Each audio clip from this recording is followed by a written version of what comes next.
أعوذ بالله من الشيطان الرجيم. الرحمن الرحيم.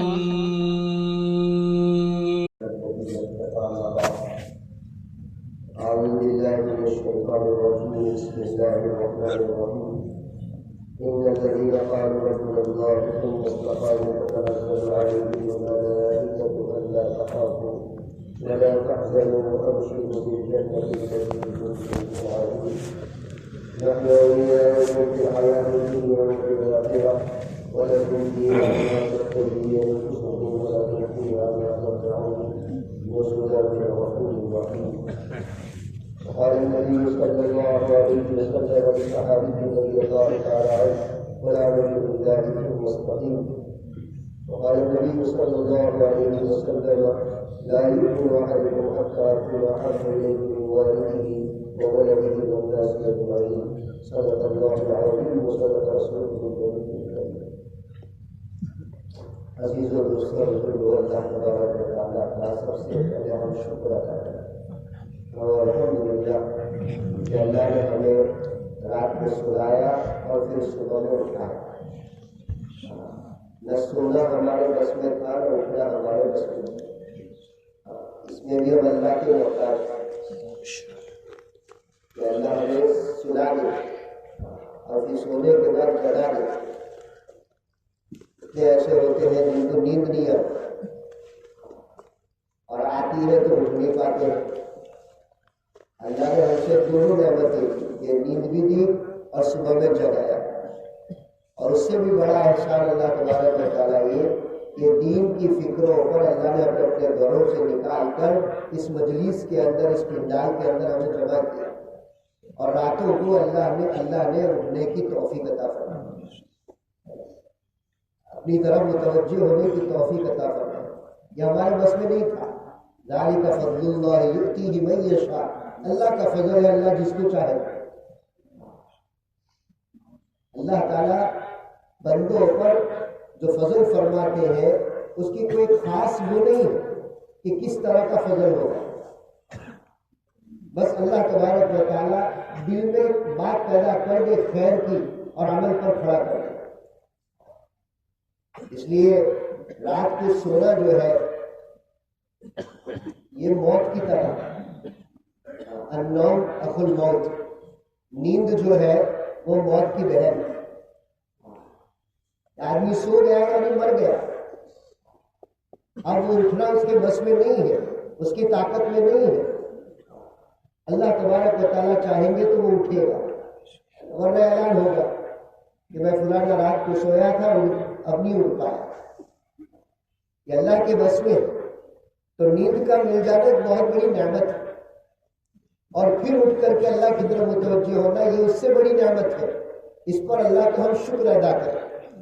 کل سے ہم نے سنا کہ شکر کتنی بڑی نعمت ہے، لیکن قرآن کیا کہہ رہا ہے کہ میرے بندوں میں بہت کم ایسے ہیں جو شکر گزار. اللہ کے شکر کے دو بڑے فائدے ہیں. شکر کے دو بڑے فائدے ہیں. ایک تو سب سے بڑا فائدہ یہ کہ شکر سے اس نعمت کی حفاظت ہو جاتی ہے. کیا وہ نعمت ہمارے لیے پرماننٹ ہو گئی، اللہ چھینے کا نہیں وہ نعمت. اور دوسرا فائدہ یہ کہ اس نعمت میں اللہ اضافہ فرماتے ہیں کہ دن بدن اس نعمت میں ترقی ہوتی ہے. آج دنیا میں ہمارا منشا کیا ہے؟ ہر فیلڈ میں، ہر شعبے میں ترقی ہے کہ میں آگے بڑھوں، میں آگے بڑھوں، میں آگے بڑھوں. تو ہمارا منشا تو فکر آخرت ہے اور ہماری مقصد تو آخرت کی زندگی ہے، موت کے بعد کی زندگی ہے. اور موت سے پہلے والی زندگی میں اگر ایمان اور ایمان والے اعمال والی نعمت کا ہمارے لیے مستقل طور پر اللہ کی طرف سے محفوظ ہو گئی اور اس میں اضافہ ملتا چلا گیا تو یہ ہمارے لیے سب سے بڑی کامیابی. اور ایک کس پر؟ شکر پر، کہ اللہ کا شکر ادا کرے. شکر کیا ہے کہ میں زبان سے کہے الحمدللہ، یہ بھی شکر ہے. دوسرا کہا کہ دل میں اس کی خوشی ہو، دل میں خوشی ہو. کہ جیسے انسان کو کاروبار میں، تجارت میں 5 کے 50 مل جائے تو چہرے پر اس کی خوشی کا اظہار ہوتا ہے. کہتے بھی کہ وہ بامبے چلے وہ فائدہ چلے لگے کہ بھائی کیوں؟ اندر اس سے خوشی ہے کہ جس فیلڈ میں وہ کام کر رہا تھا اس میں اس کو فائدہ ہوا، اس کو نفع ہوا ہے، تو اس کا اثر چہرے پر ظاہر ہوا. تو ہم اعمال کرنے کی توفیق ملے، چاہے نفع ہی کیوں نہ ہو، ایک ادب ہی کیوں نہ ہو. کہا کہ اس کی توفیق اللہ کی طرف سے مل گئی، کہا اس کو خوشی کا اظہار ہو کہ اللہ نے مجھے یہ توفیق دی. کہ کوئی ہمیں پوچھے کہ اجتماع میں ہے، پنڈال میں ہے، کیا بہت خوش ہے تو ہمارا جواب ہو کہ الحمدللہ اللہ تہجد کی توفیق ہے، اللہ ذکر کروانی توفیق ہے کہ اس کا اظہار ہو.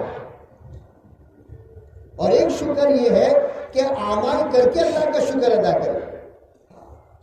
یہ تو عمل کرنے پر شکر ہے، لیکن عمل کرنا یہ بھی اللہ کا شکر ہے. اللہ نے توفیق دی، نماز پڑھا، اب یہ نماز پڑھنا اللہ کا شکر گزاری ہے. ذکر کیا اللہ کی شکر گزاری کرنا. اس لیے ہم بار بار کیا ہے اللہ کا شکر ادا کریں کہ اللہ تیرا احسان. اللہ ہی طاقت والا ہے، اللہ ہی قدرت والا ہے، اللہ ہی خالق ہے، اللہ ہی مالک ہے، اللہ ہی رزاق ہے. یہ جو باتیں ہم بول رہے ہیں یہ ہم سب کے لیے ہے اور دل میں اتارنے کے لیے ہے کہ میں کہتا ہوں کہ اللہ رزاق ہے، لیکن کیا میری زندگی میں کبھی اس کا اظہار ہوا کہ اللہ رزاق ہے؟ میں نے کبھی دل سے اس کو سمجھا؟ میں اپنے کاروبار میں، اپنے تجارت میں، اپنے کام کاج میں، اپنی مشغولی میں، اپنی کھیتی میں ہوں، کیا میں نے یہ سمجھا کہ اللہ رزاق ہے؟ میں نے اس لیے کہتے ہیں کہ تمام چیزوں کی نفی یہ تو نفی ہے ہی، لیکن سب سے بڑی نفی اپنی نفی ہے کہ مجھ سے بھی نہیں ہوتا. میں سب کا تو کہہ دوں گا لیکن میرا کہنا مشکل ہے کہ مجھ سے نہیں ہوتا. سب کہہ دے گا لیکن آخر میں کہ ہوئے پڑھ مارے تو تروچ پڑھ. تو جن صفات کا میں اللہ کا اقرار کر رہا ہوں اور یقین کر رہا ہوں اور جن صفات کا میں مذاکرہ کر رہا ہوں، کیا میں نے اس کو اپنی زندگی میں ظاہر کیا کہ اللہ رزاق ہے، اللہ قادر مطلق ہے، اللہ مختار کل ہے، اللہ غفار ہے، اللہ ستار ہے. تو ان صفات کا اظہار ہمارے اندر ہو کہ اللہ ستار ہے، تو میں بھی کیا ہے اللہ کے بندوں کی برائیوں کو چھپاؤں. اللہ کی ادا بہت پسند ہے. اللہ غفار ہے، میں یہ چاہتا ہوں کہ اللہ مجھے معاف کر دے تو میں بھی اللہ کے بندوں کو معاف کرنے والا بنوں. اللہ رزاق ہے اور اللہ نے مجھے دیا ہے تو میں بھی اللہ کے راستے میں دین کی خاطر اپنی مرضیات کو چھوڑ کر اللہ اور اللہ کے نبی کی مرضیات پر اپنا جان مال وقت صلاحیت لگانے والا بنوں. اللہ کی طاقت نرالی ہے، ہم اس کا اندازہ نہیں لگا سکتے. ہم بول کر بھی کتنی بولیں گے اللہ کی طاقت کو. تاجدار مدینہ سرکار دو عالم شاسم کی دعاؤں میں ایک دعا ہم مانگتے بھی ہیں، سنتے بھی ہیں. اللہم لا احصی ثناء علیک کما اثنیت علی نفسک. اے اللہ جیسی تو نے اپنی ذات کی تعریف بیان کی ہے ہماری طاقت نہیں ہے. یہ کون فرما رہا ہے؟ اللہ کے نبی صلی اللہ علیہ وسلم فرما رہے ہیں اللہم لا احصی ثناء علیک. کہ اللہ ویسے ہماری طاقت نہیں کہ تیری ہم ثنا کر سکے، تیری ہم حمد کر سکے تیری شان کے مطابق. یہ ہماری زبان اس لائق ہے نہیں. اللہ کی حمد ثنا ہر موقع پر، ہر حال میں، بیماری میں، تندرستی میں، مالداری میں، غریبی میں، مشغولی میں، فرصت میں، گھر میں رہ کر، باہر رہ کر، ہر جگہ پر، ہر حال میں اللہ کی تعریف کرنا.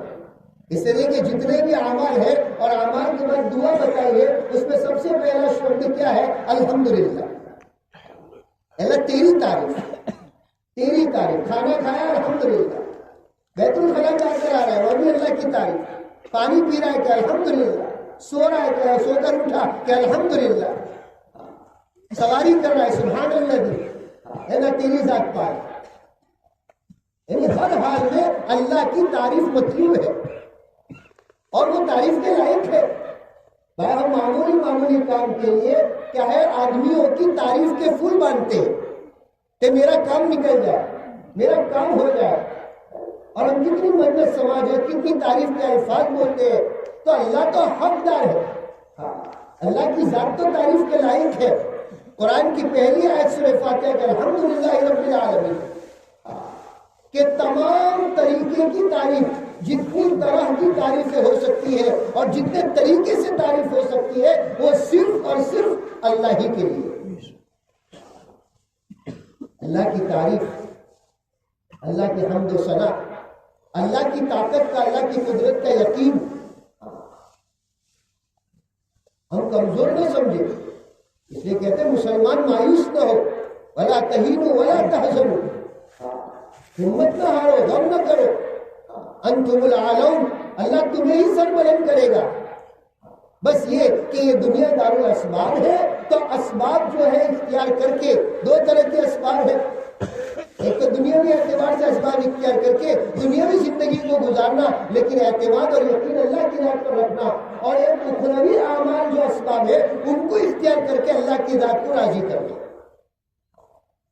تو یہ اللہ کی مدد کو، اللہ کی رحمت کو، اللہ کی قدرت کو کھینچنے والی چیز ہے کہ اللہ کو راضی کرنا اعمال کر کے. کون سے عمل سے اللہ راضی ہو جائے ہمیں نہیں پتا. تاجدار مدینہ سرکار دو عالم صلی اللہ علیہ وسلم ہمارے لیے آئیڈیل ہے، ہمارے لیے نمونہ ہے. لقد کان لکم فی رسول اللہ اسوۃ حسنہ. کہیں تمہیں پھاپے مارنے کی ضرورت نہیں، کہیں تمہیں دیکھنے کی ضرورت نہیں، تمہیں صرف یہ دیکھنا ہے کہ تاجدار مدینہ صلی اللہ علیہ وسلم کی سیرت کیا ہے، آپ صلی اللہ علیہ وسلم کی زندگی کیا ہے. اگر دل میں یہ بات آتی ہے وہ تو نبی ہے، ہم کہاں ویسے بن سکتے ہیں. اسے یہ کہا کہ یہ تو نمونہ اور سیمپل ہے، کیا ان کی زندگی صحابہ کی زندگی میں دیکھ لو. تو صحابہ تو امتی ہے، میں بھی امتی ہوں، تو وہ امتی نے نبی کا حق ادا کیا تو میں بھی امتی ہوں، اللہ تعالیٰ مجھ سے بھی حق ادا کروا سکتا ہے. میرے اندر بھی وہ طاقت اللہ پیدا کر سکتا ہے، میرے اندر بھی وہ استعداد اللہ پیدا کر سکتا ہے. شرط یہ ہے کہ میں دل سے اللہ کی طرف متوجہ ہوں کہ مجھے کیوں پیدا کیا گیا ہے، میری زندگی کا مقصد کیا ہے. کہیں میں الٹی چال تو نہیں چل رہا. جیسے کہ ہم نے مثال سنی اور مولانا صاحب پاگل رحمۃ اللہ علیہ اکثر یہ مثال دیا کہ بھائی جانا بمبئی ہے اور دلی کی ٹرین میں بیٹھ گئے.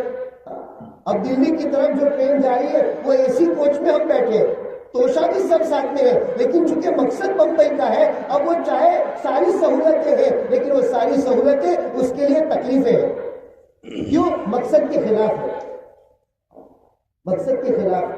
لیکن بمبئی کی طرف جانا ہے، بمبئی کی ٹرین میں بیٹھا ہے، جنرل ڈبے میں بیٹھا ہے، بیٹھنے کی بھی جگہ نہیں، پینے کا پانی بھی نہیں، لیکن پھر بھی سکون ہے کیونکہ منزل کی طرف جا رہا ہے اور منزل پر اس کی حاجتیں پوری ہو جائے. تو میں اپنی زندگی کو گزار رہا ہوں تو یہ صرف گزارنا نہ ہو مقصد کے خلاف. 24 گھنٹے میں اس کا استحضار ہو کہ میری زندگی صحیح گزر رہی یا نہیں گزر رہی. یہ دین کی محنت اس کے لیے ہے، یہ دعوت کی عظیم محنت اس کے لیے ہے کہ اس کا استحضار ہم میں سے ہر ایک میں پیدا ہو جائے. حدیث جبرائیل ہے علیہ السلام، آ کر کے سوال کیا اللہ کے رسول صلی اللہ علیہ وسلم سے، من ایمان یا رسول اللہ، من اسلام یا رسول اللہ، من احسان یا رسول اللہ. حضرت جبرائیل علیہ السلام سوال فرما، اللہ کے نبی صلی اللہ علیہ وسلم ہر سوال کے جواب میں فرما رہے ہیں من مسئول عنہ عالم بالسائل. ہاں کہ پوچھنے والے سے جس سے پوچھا جا رہا ہے وہ زیادہ جاننے والا نہیں ہے. تو پوچھا کہ من ایمان، کہ ایمان کسے کہتے ہیں؟ کہ ان تؤمنوا باللہ، اللہ کی ذات پر یقین، وملائکتہ وکتبہ ورسلہ والیوم الآخر. ہاں ان تمام باتوں کو دل سے ماننا ہی ایمان ہے. اللہ پر، رسولوں پر، کتابوں پر، قیامت کے دین پر، مرنے کے بعد کی زندگی پر، فرشتوں پر، اچھی اور بری تقدیر پر کہ دل سے یقین کرنا. حالات سے پریشان نہ ہونا. مومن پریشان نہیں ہوتا. ہاں مومن تکالیف میں ہوتا ہے لیکن مومن پریشان نہیں ہوتا، پریشان نہیں ہوتا. اور پھر پوچھا من اسلام، کہ اسلام کیا ہے؟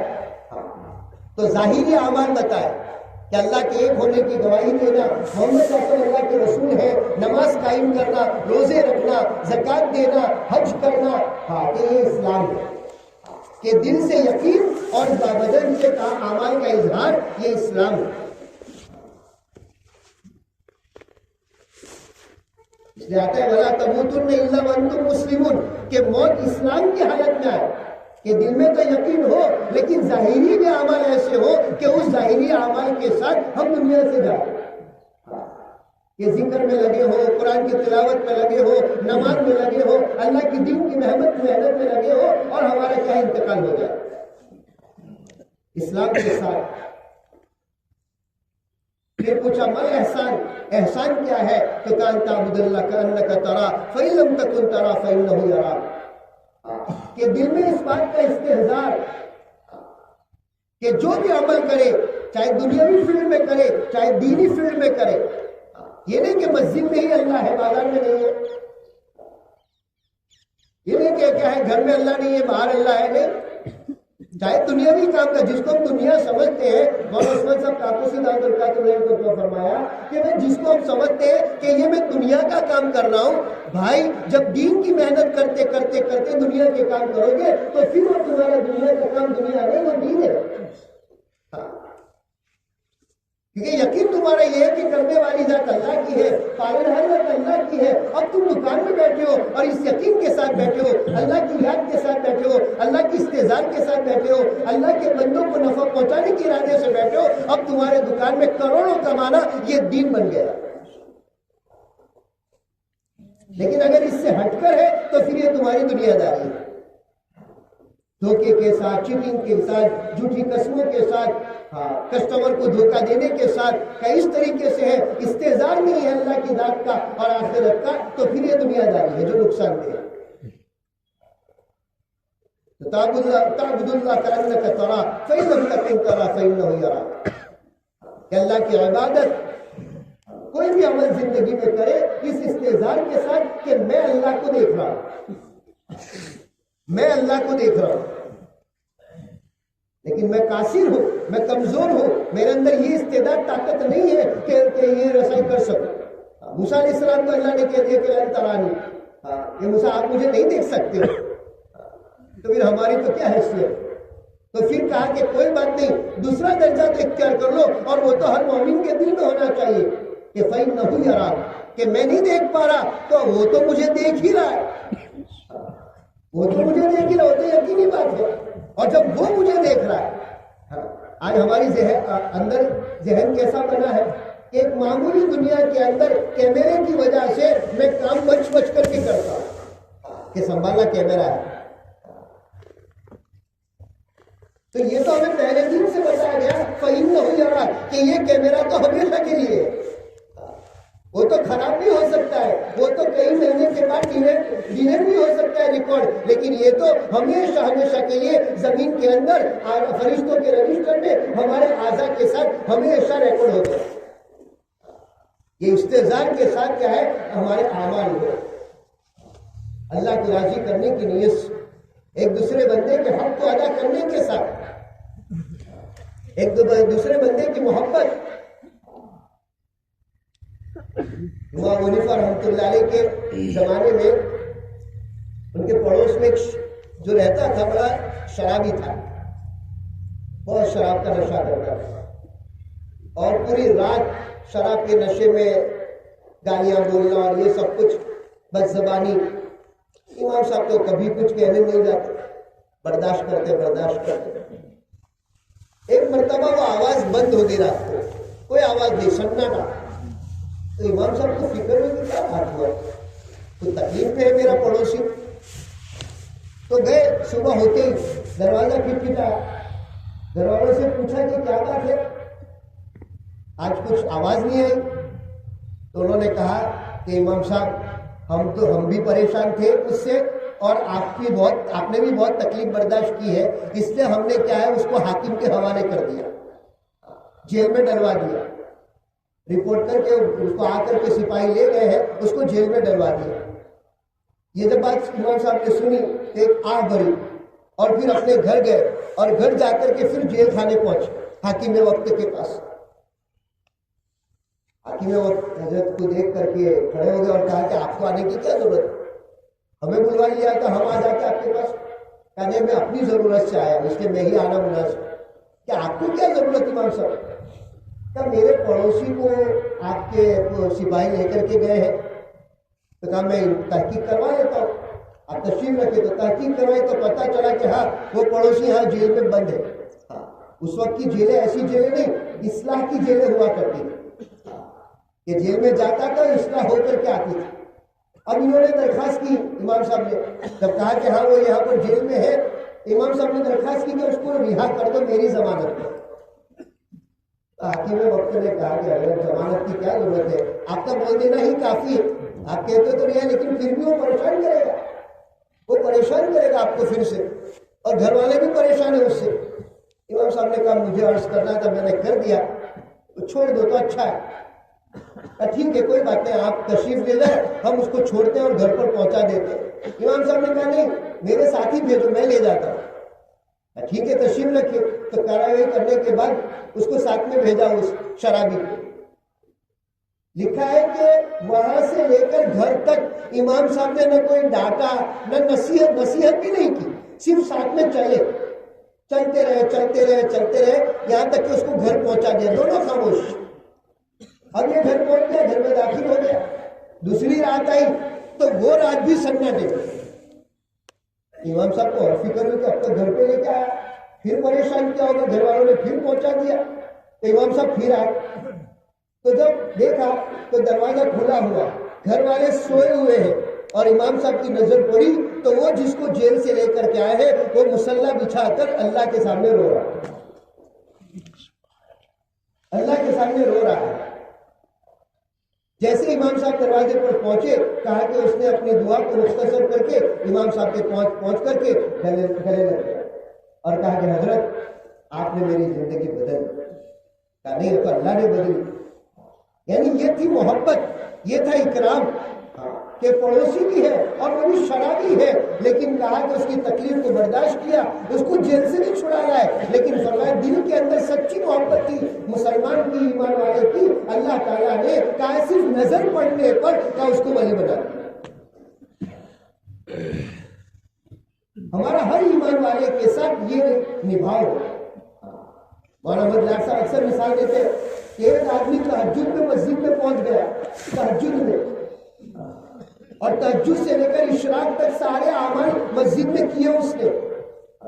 کتنا قرآن پڑھا، کتنا ذکر کیا، فجر پڑھی، اشراق پڑھی، تہجد پڑھی. اب اشراق پڑھ کے مسجد سے باہر نکلا اور سامنے کہا کہ ایک شرابی مسلمان سویا ہوا تھا. اب یہ مسجد سے جب نکلا تو اس نے کچھ کہا نہیں، کچھ بھی نہیں کہا، لیکن صرف دل میں یہ رہا، دل میں.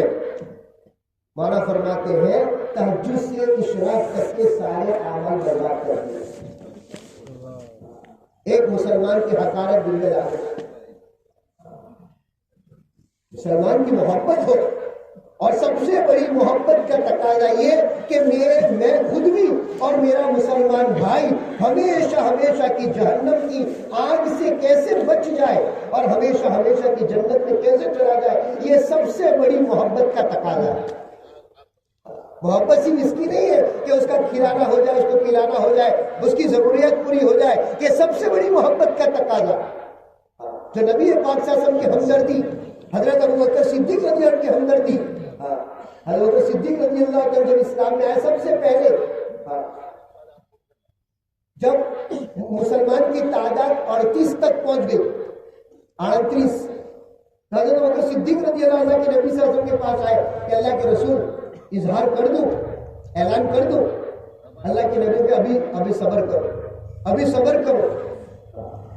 پھر آئے کہ اللہ کے نبی اظہار کر دوں. جب دیکھا کہ ابوبکر بہت ہی اندر سے ولولہ اور جوش پہ ہے، اللہ کے نبی نے کہا ٹھیک ہے. تو اس جوش میں کہا کہ اعلان کر دیا، مجمع میں جا کر، قبیلے میں جا کر. ہمیں قصہ معلوم ہے کہ پھر کیا مار پیٹ ہوئی اور اتنا عتبہ بن شیبہ نے اتنا مارا، ربیعہ بن عتبہ. اتنا مارا کہ سارے نشان پڑ گئے، اور پھر ان کو گھر پہ لے کر کے آئے، یہاں تک کہ اعلان کیا کہ اب اگر اس کی وجہ سے ابو بکر کا انتقال ہو گیا تو کہا کہ ہم اس کے بدلے میں اس کو ربیعہ کو کیا قتل کریں گے۔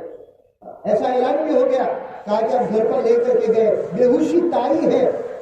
ام خیر آپ کی والدہ، کہا کہ وہ جب ہوش میں آتا تو کھانے کو پیش کرتی کہ کھانا کھا لو، کہا نہیں، لیکن ان کی زبان پر کیا ہے؟ اللہ کے رسول کا کیا حال ہے، اللہ کے رسول کا کیا حال ہے۔ ام خیر کہتی مجھے تو پتا نہیں ہے، تو کہا ام جمیل سے پوچھو۔ یہ ام جمیل کے پاس گئے کہ کیا حال ہے اور اللہ کے رسول کا کیا حال ہے۔ ام جمیل نے اپنا ایمان چھپایا تھا، تو کہا وہ مجھے کیا پتا، لیکن اگر تم کہو تو تمہاری بیٹے کی خبر لے لوں میں، عیادت کر دوں۔ کہاں چلو، وہاں پہنچی تو کہا کہ کچھ کھا لو پی لو، کیسی ہے طبیعت، کہ اللہ کے رسول کا کیا حال ہے۔ تو ام جمیل نے اشارہ کیا کہ آپ کی والدہ سن رہی ہے، تو کہا کوئی حرج نہیں، آپ بولو۔ تب اظہار کیا اور کہا کہ وہ دار ارقم میں موجود ہے اور وہاں بخیر و عافیت ہے۔ تو کہا مجھے پہلے دار ارقم لے جاؤ۔ یہ ولولہ تھا، یہ جوش تھا، کس بات کا؟ امت کی ہمدردی کا، نبی صلی اللہ علیہ وسلم کی محبت، کہ کس طریقے سے کہا کہ اسلام اور ایمان پوری دنیا کے اندر عام ہو جائے اور جہنم سے بچ جائے اور جنت میں جانے والی بن جائے، جس کو قرآن نے کامیابی کہا ہے۔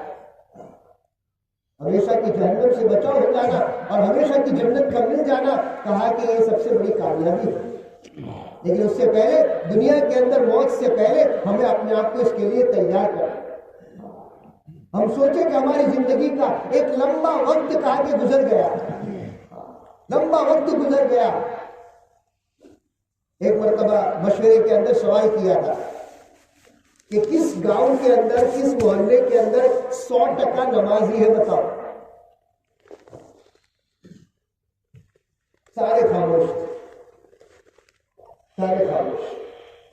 ہم سوچے کہ محنت کو 100 سال ہوتے آ رہے ہیں، مدارس قائم ہے، مکاتب قائم ہے، لیکن ابھی وہ فرمایا ہماری بستیاں 100% نماز پڑھ رہی ہیں۔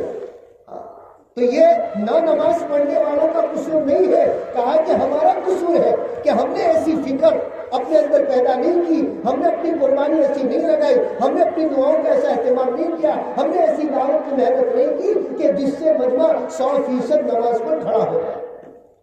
یہ ہمارا قصور ہے۔ وہ تو بیچارے نہیں جماعتیں تو نہیں پڑھتے، لیکن اللہ نے ہمیں سمجھایا ہے، اللہ نے ہمیں قبول کیا ہے، اور پھر کہا کہ میرے گھر میں بے نمازی ہو، میرے محلے میں بے نمازی ہو، کہ اس کے ذمہ دار میں ہوں۔ جتنی قربانی لگے گی اتنی فکریں پیدا ہوگی۔ آج قربانی یوں فرمایا کہ ہمارے قربانی کے جذبات کہا کہ ماند پڑتے جا رہے ہیں۔ اس کی وجہ کیا ہے میرے دوستو؟ آرائش، کہ جتنے سہولت کے اسباب بڑھے ہیں ہماری قربانیوں کے جذبات اتنے ماند پڑتے چلے جائیں۔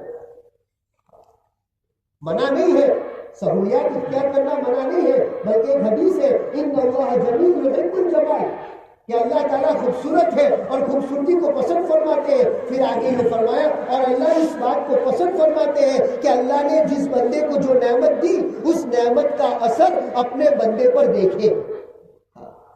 تو اللہ نے مان دیا ہے تو اس کا اظہار ہو، کوئی بات نہیں کہ اچھے کپڑے پہنے، اچھے گھر میں رہے، سہولتیں استعمال کرے، کوئی منع نہیں ہے، لیکن جب ان سہولتوں کے اندر اللہ کی نافرمانی آ جاتی ہے یا گھمنڈ اور تکبر آ جاتا ہے، یہ کہا کہ بری چیز، یہ بری چیز۔ اللہ تعالیٰ نے جو سہولتیں دی ہیں ان سہولتوں کا استعمال کرنا ہے اور قربانیوں کو بڑھانا ہے۔ بھائی صحابہ اکرام رضی اللہ اجمعین کی قربانی ہمارے سامنے ہے اور ہر حال میں ہے۔ آج ہمارے آزار کیا بنے ہوئے ہیں؟ وہی آزار جو چاہے وہاں پر تھے، لیکن ان آزار کے ساتھ بھی صحابہ رضی اللہ اجمعین، تابعین، تبع تابعین، انہوں نے اپنے آپ کو لگائے رکھا، تبھی تو ہم یہاں پر بیٹھے، تبھی تو ہمارے گھروں میں اسلام ہے۔ اب ان آزار کو ہم قربان نہیں کریں گے تو میرے دوستو کون کرے؟